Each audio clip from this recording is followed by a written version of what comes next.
Today,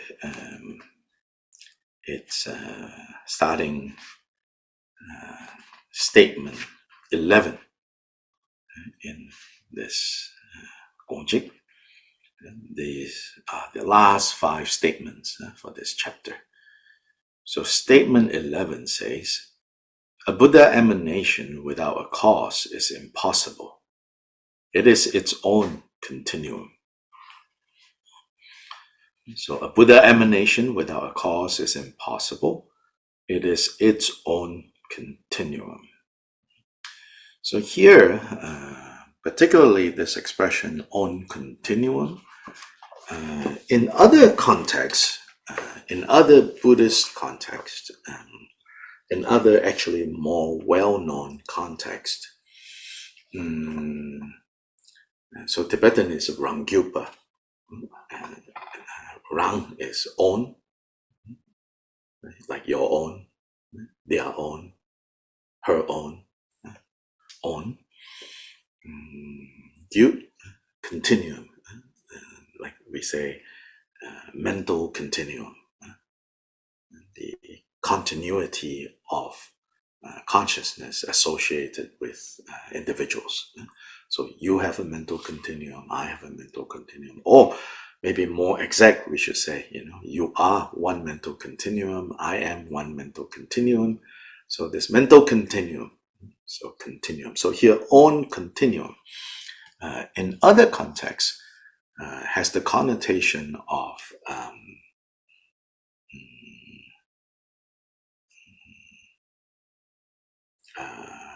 independence rather than dependence. Independence rather than dependence. So in other contexts, it is actually kind of saying it's self-caused. Self-caused. Nothing else is involved. Self-caused. Which is the opposite of Buddha's teachings of dependent origination. Interdependently arising. So in contrast to Buddha's teachings, which emphasizes that everything is interdependently arising, there are those who assert that things like arise in and of themselves on their own accord, and therefore without any contributing causes and conditions, without needing any causes and conditions. So this Vajra statement has sometimes been misunderstood as Jigten Sungkun saying, Buddhas just appear, or Buddha emanations, meaning those things that Buddhas manifest for the benefit of others, arise, without a cause. But actually what this statement is saying is, Buddha emanations without a cause is impossible. It is its own continuum, meaning within this continuum of Buddhas, the causes is part of this continuum. And here, what causes Buddha emanations to arise? Both Buddha's compassion and wisdom. So, propelled by their compassion and loving kindness, informed by their wisdom, their emanations arise. And so this causality is part of Buddha's way of, Buddha's ability to benefit beings. So we are more or less, you could say, this statement and the other statements are still addressing this problem of nihilism being extended to the Buddha state. Because there's so many statements. Again, maybe majority of you don't fully appreciate, why all these statements keep repeating that point, that that it is wrong view to think of the Buddha state as a nihilistic state. Because there is such a great amount of statements, expressions in the teachings that emphasizes, one could say, the transcendent nature of Buddhahood, which then necessitates the language to be the language of saying, no, no, no, not this, not that, not this, not that. So much so that then, not just like common misunderstanding, in fact, sophisticated philosophical positions have arisen with regard to how the Buddhas no longer have any motivation, no longer have any causes. So like the last time we met, it says how, contrary to those who say, when Buddhahood is achieved, bodhicitta no longer is there. Because the more common view is to see bodhicitta as a means to an end. Once you arrive, once you achieve the end, who needs bodhicitta? Kyuba Rinpoche points out, like, no, in fact, that's a misunderstanding of what is the significance and what is the role and what is the meaning of bodhicitta. Bodhicitta, while on the path, bodhicitta is a method to achieve Buddhahood, but in reality, bodhicitta is the essence of what Buddhas are. And so now we don't have access or directly experience our Buddha nature.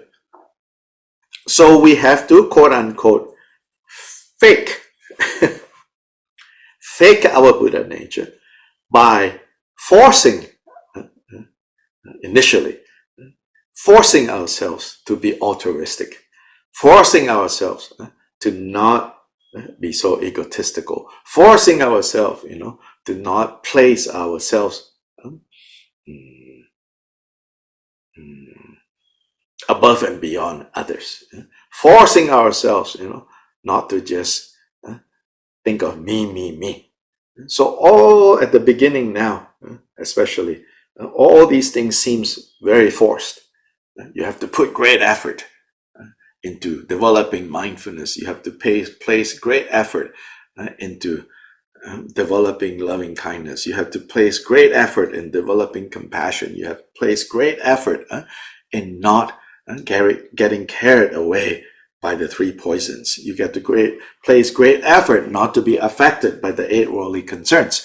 So while on the path, all of these seems contrived, all of these seems forced. You got to make great effort. But here, what these teachings are saying is, what this particular way of expressing these teachings is saying is, actually, even though now it seems forced, and then it seems like this is just a means to get to an end. In fact, when you arrive at the end, so to say, what happens there is not that everything disappears, everything dissolves, right? Even in the language of our sadhanas, we say, everything dissolves into emptiness. So again, we might have the wrong view and think that, at the final state, everything just dissolves, and of course, it also feeds our needs right now. We often, you and I feel like, I cannot handle, so many people, so many sounds, so many sights, so many tastes, and it's so many everything, it's like, I just want to, dissolve. Especially people who are new to Dharma practice, and then particularly Tibetan Dharma practice in the Tibetan style, sometimes can get so overwhelmed. They're like, I don't know, I don't like all this visualization, all these ritual things. I just want to meditate. what they usually mean, not always, but usually what they mean, I just want to meditate, is I just want to be not bothered. I just want a blank. I just need a break. Basically, they're saying that I just need a break. Of course, you and I both need a break. Here is Monday morning, you know. You and I need a break. Who doesn't need a break, right? But taking breaks will not solve the problem.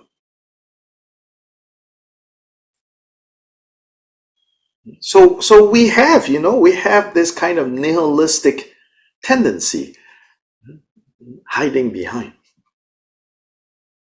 So don't think, just because you don't have fancy philosophy backing up your nihilism, that the problem of nihilism isn't kind of somehow hiding somewhere, in the process. So we need to identify these nihilistic tendencies. So with regards to Buddha, so this statement is saying, when Buddhas emanate, the emanations, it's not without a cause. And the cause, more specifically here, comes from the Buddhas themselves. That's why it says it is their own. It is part of Buddha's own continuum, meaning it arises from the Buddha's side. This also is in response to people who say, or people who have that understanding of Buddhahood as, once someone attains Buddhahood, whatever occurs is not from the Buddha side. Whatever occurs is all completely from the side of the beings who encounter these Buddhas, run into Buddhas. So the Buddhas become, if you read these descriptions, almost like a machine. A machine that has been programmed to automatically respond in this way. Yeah, it's the way sometimes this kind of understanding of what a Buddha is turns Buddha sort of into machines. Now, reason is because for the fear of implicating Buddhas in the realm of confusion and suffering, there is this feeling, there's this fear that if Buddhas are active in the world, that means somehow they are involved in the sufferings of the world. Kyoba Rinpoche says, no, that's not the only way to think about how a Buddha can be active in the world. Buddhas can be active in the world without being implicated by the confusion and suffering of the world. And so the statement says, it is their own continuum, and it is not without a cause, meaning the cause of benefiting beings still come from Buddhas themselves. In the next statement, we will see kind of a little bit more in the commentary, actually, from Choda. I'm not sure about this, how obvious this is expressed here. But anyway, let's read Khenpo Kunpal's commentary. He says, concerning all the types of emanations of the Buddha and so forth, these Buddha emanations do not arise without a cause. Meaning, these emanations, if it's without a cause, it is impossible. And here, again, cause of Buddha emanations, to say that there is a cause and this cause belongs to their own continuum is to say the cause comes from the Buddhas.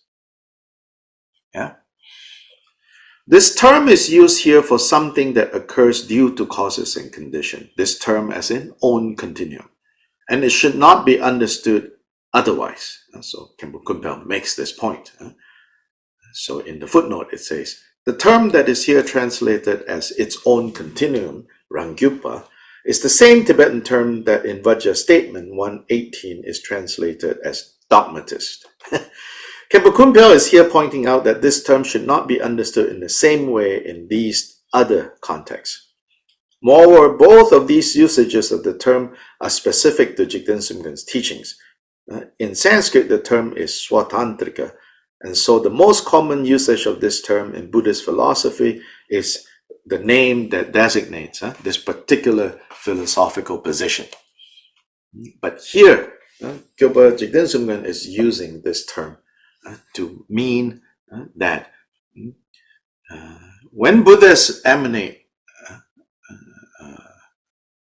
emanations, when the Buddhas, put forth emanations, they are due to the Buddha's causes and conditions. Yes, it's to benefit beings,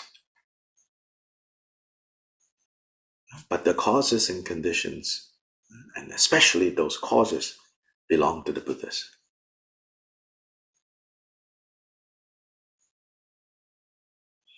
As for the types of emanations, it is said in the extensive transcendent wisdom, Subhuti, all phenomena are emanations. Some are from mental afflictions, some are from karma, some are listeners and self-realized Buddhas, and some are Buddha emanations. Okay, the second paragraph by Khenpo Kunpal, let's temporarily put one side, okay? Let's temporarily put one side. In the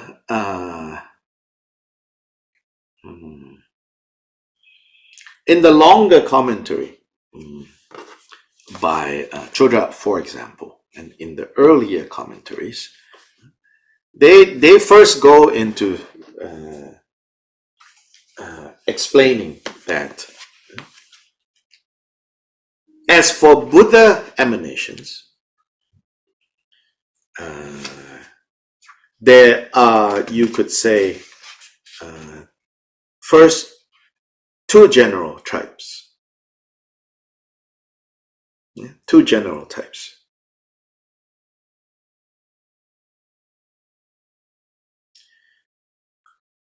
One type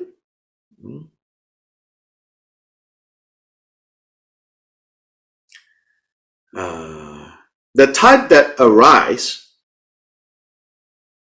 through the power of birth. That's the technical term. The other type, through the power of, literally is through the power of practice, but it's really sort of through the power, when we get to the second type, it'll become obvious what we're talking about, or quickly. The second type is called through the power of practice. What that is referring to is temporary, like magical manifestations that Buddhas have the power to create. Like, okay, right now somebody is about to murder a bunch of people. So then a Buddha might magically emanate a very ferocious demon or even big guy to, like Jedi mind tricks, we say, on that person, that would-be murderer. A Buddha might create an illusion, just like magicians today, right? Create an illusion to like overwhelm the would-be murderer and prevent that murderer from committing mass murder. So that's one kind, right, of emanation. The emanation by birth then is talking about, for example, Buddha Shakyamuni is one type, is called the supreme emanation, where they display the 12 deeds of a Buddha, descending from Tushita heaven to enter into mother's womb, birth, miraculously declaring walking, then growing up, then all of that is one kind of birth emanation. Another type of birth emanation is, as bodhisattvas or as arhats. Another type of emanation is sometimes called, this is very interesting, art emanations, meaning the great creators of builders of stupas, builders of special Buddha statues. These are seen as emanations of Buddhas to create objects of inspiration and blessings and power to benefit the world. So these are called art emanations. Then finally, general living beings emanations, like a particular tiger is born, grow up, but then they are actually Buddhas emanating. So these are called the two types. So they talk about these two types of emanations. Now, to further, just to give you a taste of these discussions here, they say the emanations by birth, because they are each associated with a mental continuum, so karma is involved. As for these magical emanations, like Jedi mind tricks, I create a ferocious guy, and then this ferocious guy overwhelms someone, or I create ferocious guy and have ferocious guy kill 500 others that I also created, right? Then there is no karma involved there, because neither the ferocious guy nor the 500 people that the ferocious guy killed have karmic have minds associated with them. So maybe let's translate to terms that you and I can appreciate better. I make a movie where a whole bunch of people are killed to teach a lesson to others why killing is not good, right? There is no karma of a murderer and those being murdered, because it's a movie. Yeah. So these are some of the discussions that take place among all these experts. Okay. But here again, that main point it is saying is that this main point will be kind of elaborated in the next Vajra statement. The main point is that Buddhas, the emanations of Buddhas, whether it's the magical emanation or the emanation by birth, they arise based on causes that Buddhas create. Based on causes that Buddhas create. So Buddhas are not. So then this takes us back to an even bigger point that Jigten Sumgön emphasizes a lot. That Buddhas, in fact, are not so much. Buddhas, in fact, they are not. It's not that Buddhas are beyond cause and effect. The idea of going beyond cause and effect, at best, is an idea that we could have in order to help us get out of this mess. So then perhaps an expression like to be beyond cause and effect is a skillful way of emphasizing the need to remove yourself from all the complications that arise when we are confused, and out of the confusion arises all the kleshas, out of the kleshas arises all the karmas, negative karmas, out of all the negative karmas, then all the entanglements, right? Given that, the expressions that say transcend and go beyond cause and effect is addressed to those of us who are so completely tied up left and right, up and down, that the only way to think about being free from this is to think in terms of going beyond cause and effect.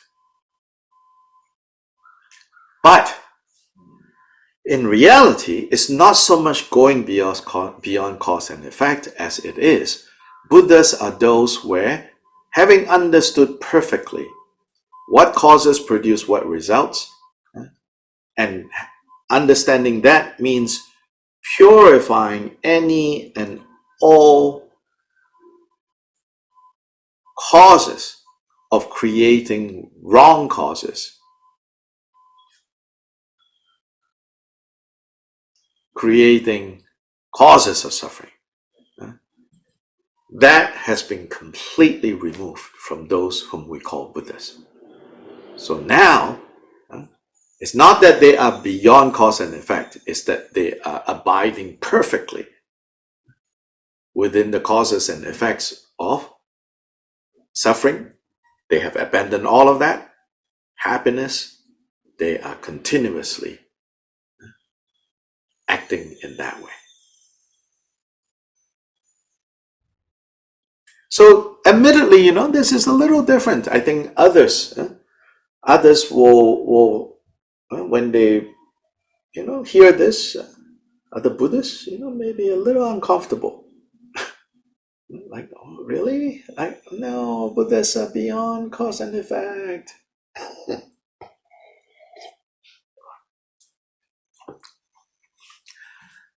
Especially like emphasizing emptiness, or non-duality, non-dual. Buddha, Jigten Sungren will point out that what the Buddha is teaching is not even teachings like expressions like non-duality, emptiness, not self. At the end of the day, right? What are they for?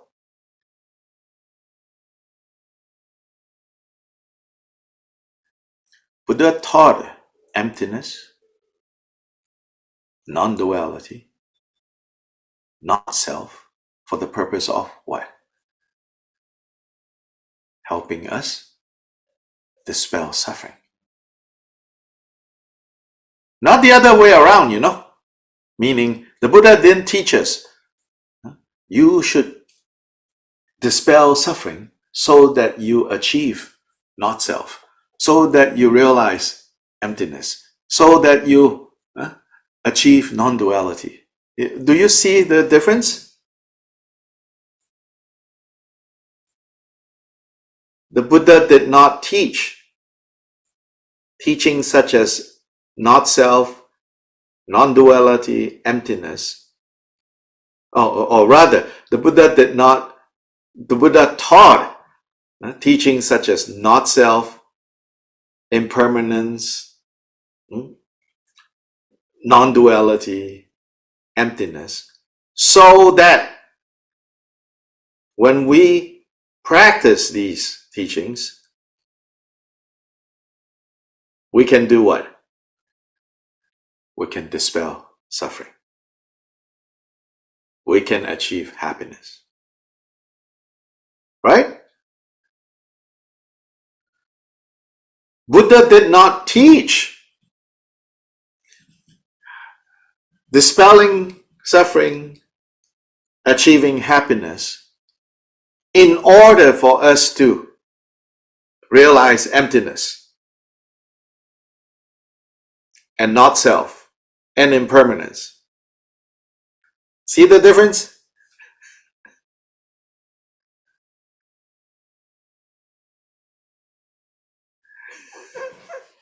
Yes, no, maybe? Someone wants to help me by restating this?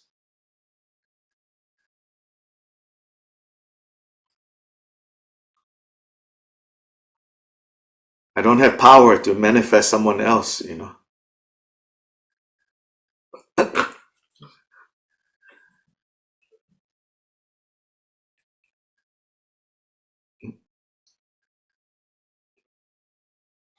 Yes, May, thank you.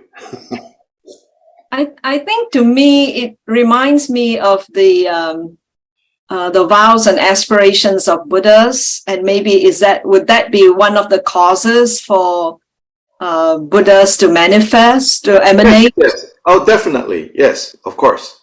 But specifically, the difference that I'm trying to make here, I'm not sure if you all catch, what the crucial difference is. I'll try. Yes. The Buddha taught emptiness and not self, and the various other teachings and methods in order for us to be able to relieve suffering. Yeah, to end suffering. Yes. And end suffering. Yes. He did not teach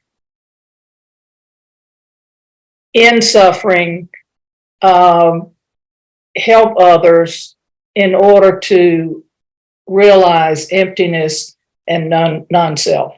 Yes. Okay. Yes?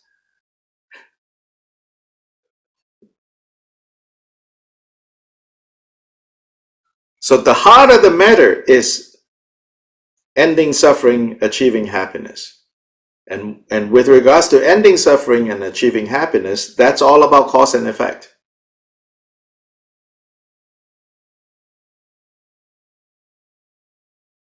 Yeah? And causes are learning no self, learning emptiness, the results.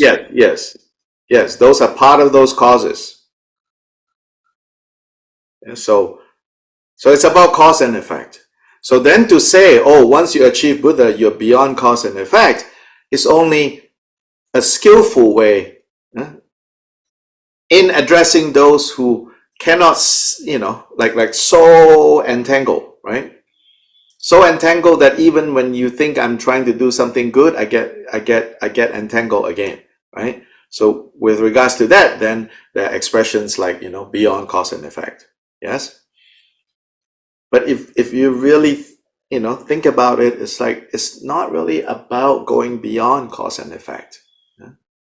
It's to exist or to be in a state of being where fully and completely, like you could say, living in accord completely, naturally, with the principles of causality.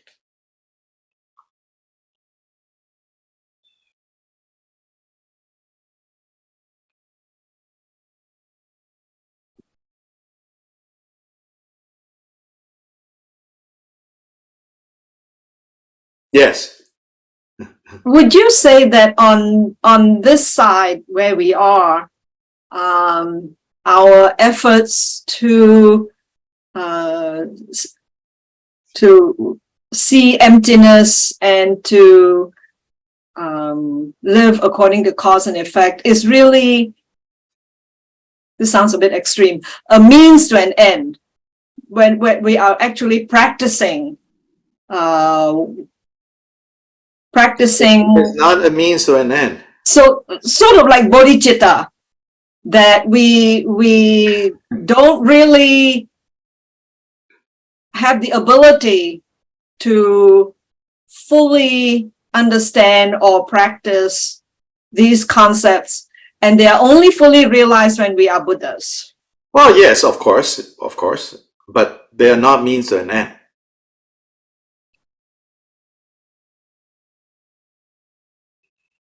Why? What I mean is, we are practicing it sort of like the way we practice bodhicitta, not deliberately practicing it as a means to an end, but the way we often see it, like the way we see how we practice bodhicitta, or when we are fully realized we don't need bodhicitta anymore. This is just like the raft. So Yeah. are we on this side where that's a mistake? Yes, right, exactly. Yes. But where we are on this side of things, oftentimes that's how we see it. Yeah, on any side, it's a mistake. Even though you will come across frequently it being expressed that way. Yeah, and there's a reason why it's been expressed that way,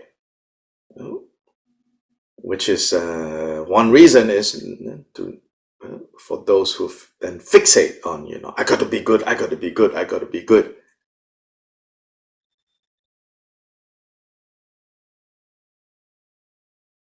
Yeah, but a more subtle, you could say, or a more profound way of understanding why is it that you practice these things? Not creating negative karma, realizing emptiness, being motivated by love and compassion, because these are qualities of Buddhas. Not these are ways to get to Buddhahood, and Buddhahood is something else.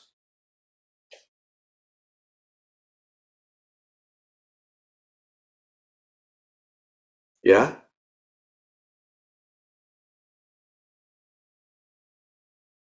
But because there's so much in the sutras and tantras to emphasize like the limits of our current situation, right? So then there's all these references to how transcendent the Buddha state is. We make the mistake of thinking Buddhahood is something else.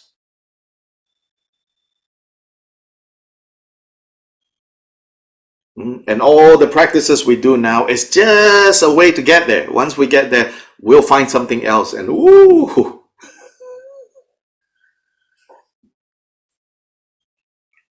And what is the problem thinking this way?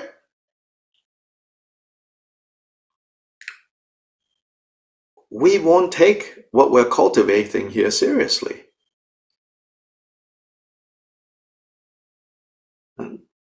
And we will constantly be looking for even better ways to hack the system and to get there faster. An easier way to do this, a more profound way of doing this, and all of that, and on and on and on.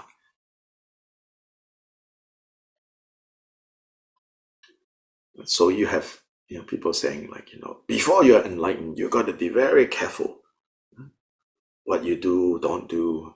Once you're enlightened, you don't need to worry about that anymore, because you can do whatever you want. It's not that after you're enlightened, you can do whatever you want. It's that the very definition of enlightened is in engaging in causes of suffering is gone.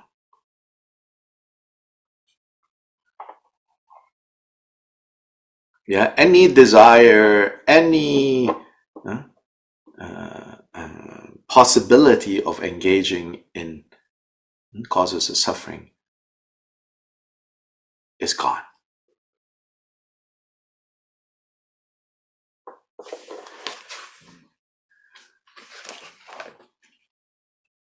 Statement 12. What is called a Buddha is the kayas of dependent origination.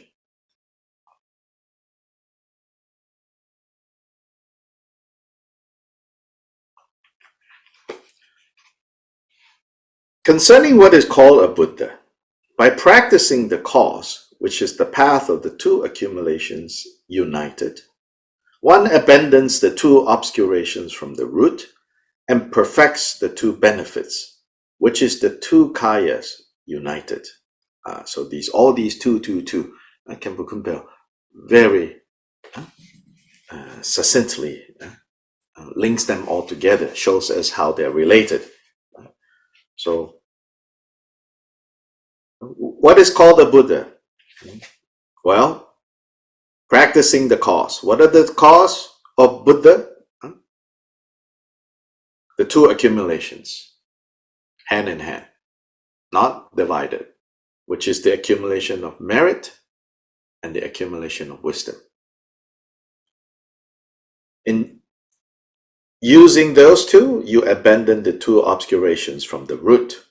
That means from the very essence, from the very beginning, cut off.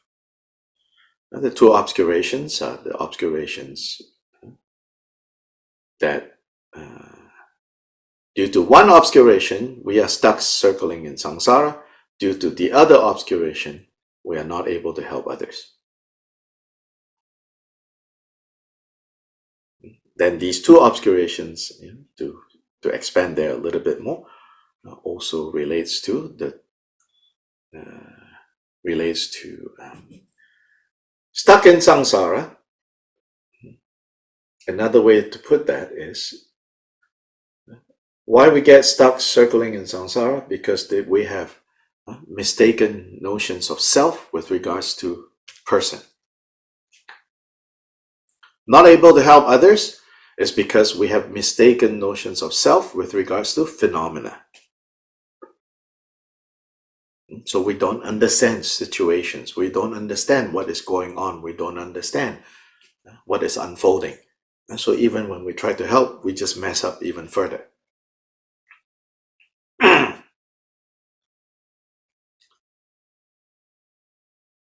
And it's not just we don't understand. We actively solidify conditions, situations, phenomena, and therefore it prevents us from seeing, from being able to see clearly what we have to do, what we can do to help someone. So those are the two related to the two obscurations. Now, through the unity of the two accumulations, one abandons the two obscurations from the root. And when that happens, you perfect the two benefits, which is benefiting self, benefiting others without division, which is the two kayas, Dharmakaya and Rupakaya. Rupakaya is further divided into Sambhogakaya, Nirmanakaya. Rupa is form, appearance. Dharma is like the essence. You achieve the essence of enlightenment. And then from within achieving the essence of enlightenment, you manifest forms. Subtle forms and Sambhogakaya. Overt, grosser forms are Nirmanakayas. Among these, while not wavering from the wisdom Dharmakaya, the Rupakaya appears and is seen in all various ways due to dependent origination of tameable beings, strong and good aspiration prayers. So here is the expanding on last statement. Here it says, right? The last statement is emphasizing that when Buddhas emanate, emanations, the power and the ability to do that comes from the Buddhas themselves. Furthermore, in order for sentient beings to actually be able to see and to experience these emanations, what also needs to happen?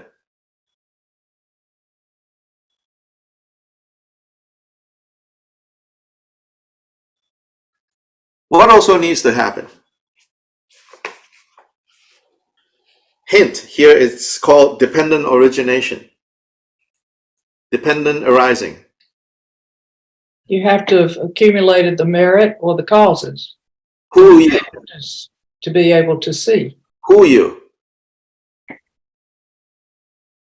Who is this you? You said you. Whoever sees the emanations has to have. Meaning sentient beings. Sentient beings, yes. Yes.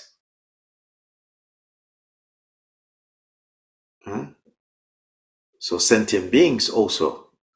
It's not the case that Buddhas want to help you and they're always succeeding in helping you. You need to have the conditions to be helped as well. When those two come together, something has happened. Something can happen. So this second statement, this statement 12, It says, so here, Khenpo Kunpal says, thus Jigten Simgun instructs us, we should make effort in purifying our own mind streams. The last statement emphasizes the power of Buddhas. This statement emphasizes, however, don't relate to Buddhas the way maybe some people relate to God or gods or goddess. You do it for me. I'm helpless. Say no. We should make effort in purifying our own. We should make effort in accumulating merit. This is the dependent arising.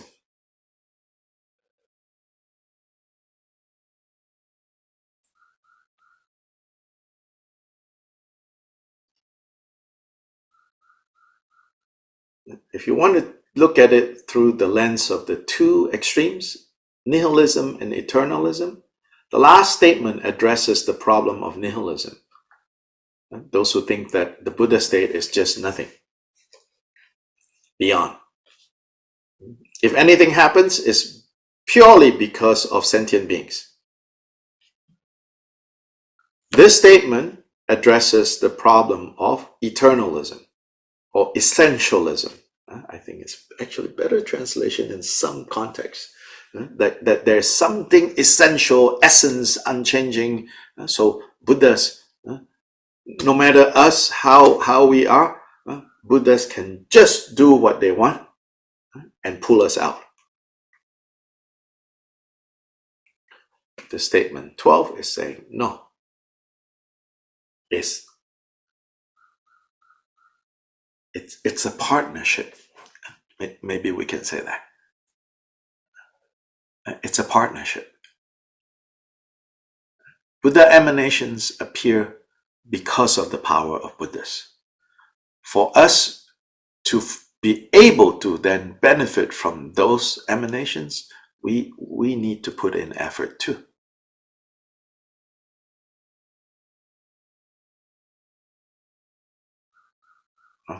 We need to provide the conditions. In some ways, right, we are providing conditions from one perspective, as in if you look at it from the perspective of Buddha activities, then our faith, our openness, our merit, right, is the condition for the Buddha's activities to have an effect.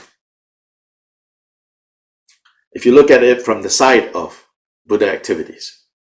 If you look at it from the side of us being helped, our faith, our openness, our merit, our devotion is the cause, right? And the Buddha's powers are the condition. Do you see that?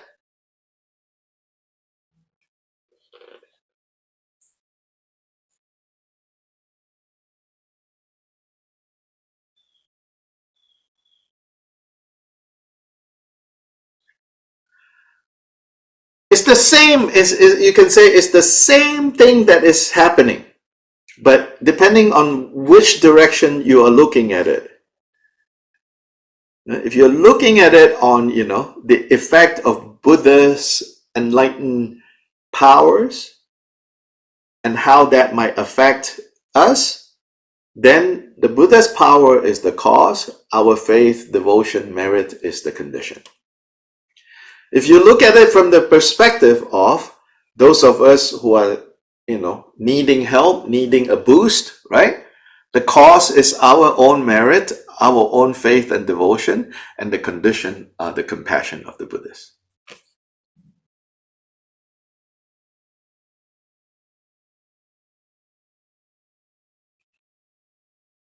Paham? Kevin? Nga?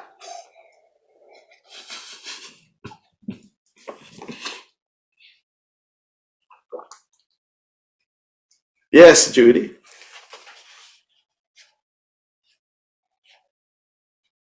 if you look at this from the long process, sort of from where we are right now, we practice all of these things that the Buddha taught as if we were Buddha, and this is what Buddha does. Yes. So we practice, and the more we practice and the more we internalize these methods and understandings, the more merit we gain or accumulate. And the more and we keep doing that, and ultimately we may gain enough merit to be able to recognize a Buddha or someone with Buddha qualities and see those qualities, which further our condition, our causes have resulted in our being able to see that. But on the other hand, that cause of that person appearing to us is the cause, and our condition is our merit. Yes. Is that right? Yes. Yes. Now take it to a level to and other Vajra statements. I forgot which chapter.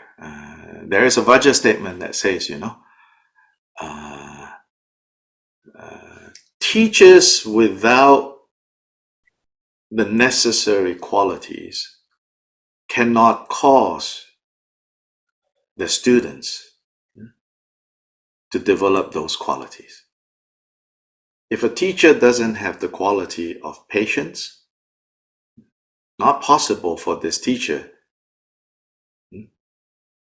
to cause the student to develop patience. Yeah. Now, how literally you want to take this, I think you don't need to take so literally.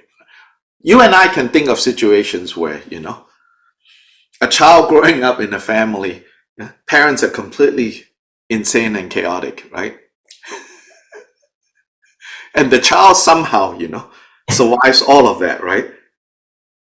And it's not insane and chaotic, right? In fact, the child might say later on, gosh, I grew up in, and I made a decision, not to do that, not to be like these two crazy people. Love them to death, but God. So you and I can think of things like that, yeah. But when Jigden Sungkwan says, like a teacher without qualities cannot produce students with those qualities, yeah. What he's warning us is not to go too far in that direction that says, teachers don't need to develop those qualities, right? There's so much in the teachings that says it depends on you, it depends on you, it depends on you, right? The trainee. That if you have pure vision, right, whatever the teacher does is only beneficial to you, right? I mean, we have all heard expressions like that. Yeah. Now, can be true, can be useful, but what Jigden Sungkwan wants to emphasize here is teachers should not get off the hook by saying, me, not so important. You, it's you.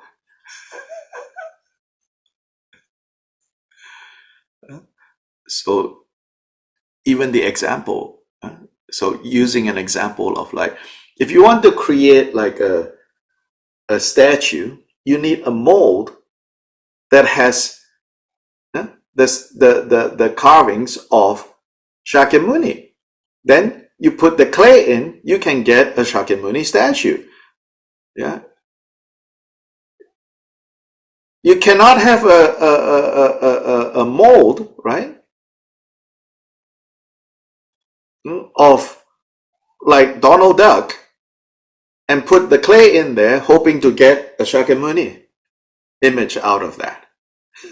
So that example is given. We've all heard of the story of how through this woman's devotion, even a dog tooth, right, can turn into a Buddha relic. Yeah, that's all very good, you know. It encourages us, right, to develop faith, to develop openness, to develop merit, so that even if it is just a dog tooth, we can experience that dog tooth, right, as a Buddha relic, and therefore be blessed by the Buddhas. But Jigten Sumgön also says, you know, however, also don't go so far with this kind of thinking that you think it doesn't matter who I adopt, who I take as my teacher. Right? You want to look for those teachers who have those qualities that you're looking for.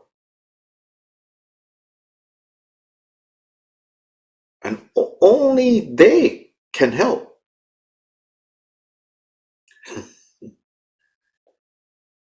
So it's related to this discussion about, you know, Buddhas need to have those causes. Otherwise, they cannot cause sentient beings to be freed from suffering. Likewise, sentient beings need to have those causes. Otherwise, they cannot be led by Buddhas out of confusion.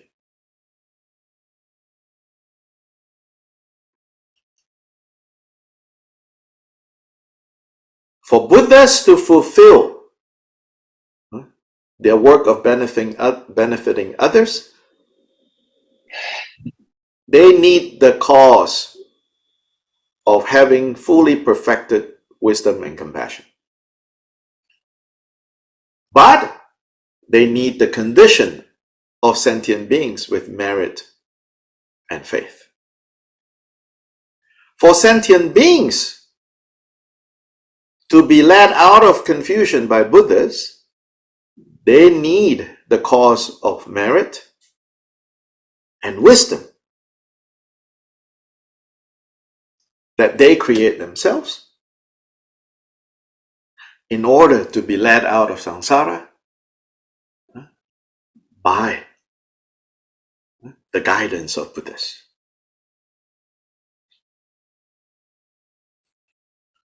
Yeah, essentially these two statements,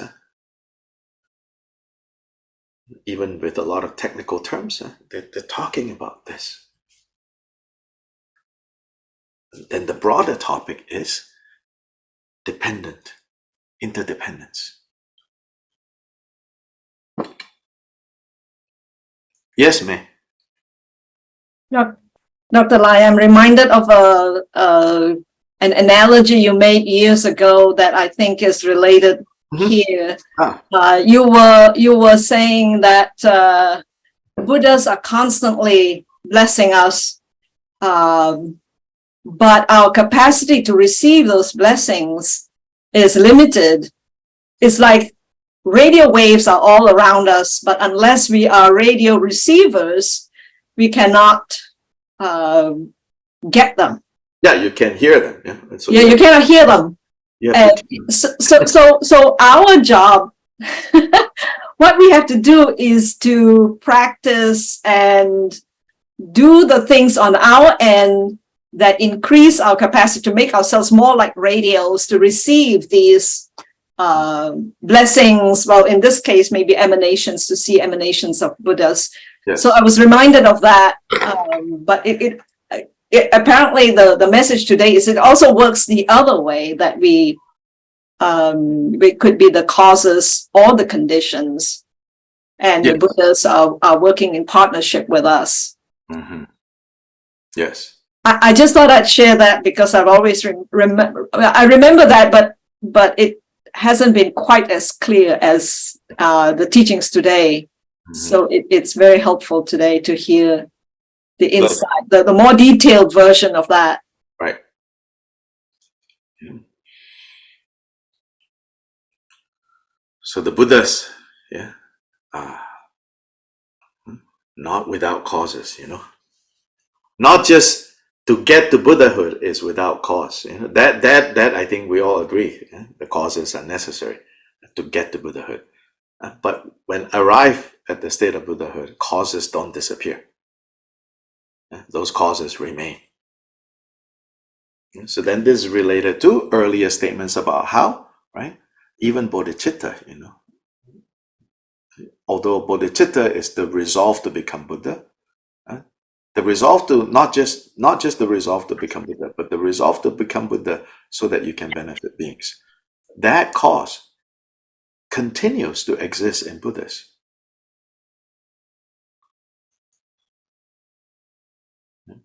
So then the take-home lesson is, if even Buddhas still have that, how much more those of us who are not there yet need to work on having that.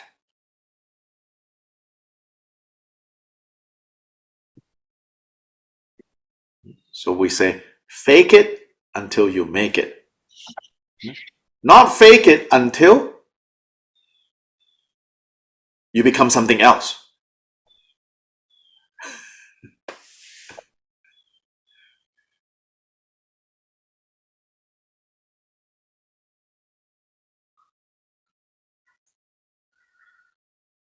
Okay. Dedication prayer on page 10.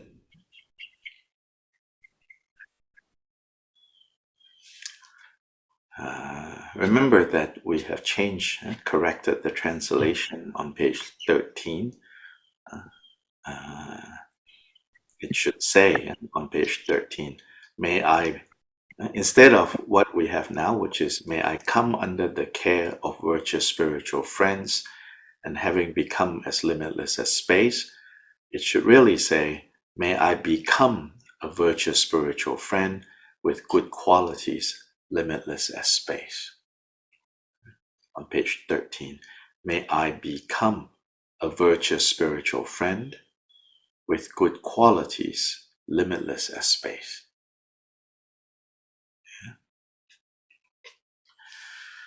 Sublime, precious, venerable, and glorious root and lineage gurus, assembly of Idam deities, Buddhas, and Bodhisattvas dwelling in the 10 directions, and all assemblies of Viras, Viranis, Yoginis, and Dakinis, please heed me by the virtues collected in the 3 times by me in the entirety of samsara and nirvana, and the inherent root of virtue, nor result in the 8 worldly dharmas, the 4 causes of samsara, and the resultant states of hearers and solitary realizers, and may all mother sentient beings limitless as the sky, particularly those enemies who hate us, obstruct us, who harm, and those who create obstacles, maras who mislead, and their Mara retinues of happiness be separated from suffering and quickly attain the unsurpassed, perfect, and precious Bodhi by the power of this vast root of virtue. May we benefit sentient beings with body, speech, and mind. May the afflictive thoughts of attachment, aversion, ignorance, pride, and jealousy not arise in my mind stream. May the thoughts of name, fame, gain, respect, and so forth in this life not arise for even a moment. With my mind stream moistened by love, compassion, and bodhicitta, may I become a virtuous spiritual friend. With good qualities, limitless as space, may I achieve the supreme attainment of Mahamudra in this very life. By the virtues collected in the 3 times by me and the entirety of samsara and nirvana, and by the innate root of virtue, may I and all sentient beings quickly attain the unsurpassed, perfect, complete, precious Bodhi. Changchu Sem Cho Ma Ge Ba Nang gie gyu che ge ba nyam ba me ba yang go ne gong du bel sure.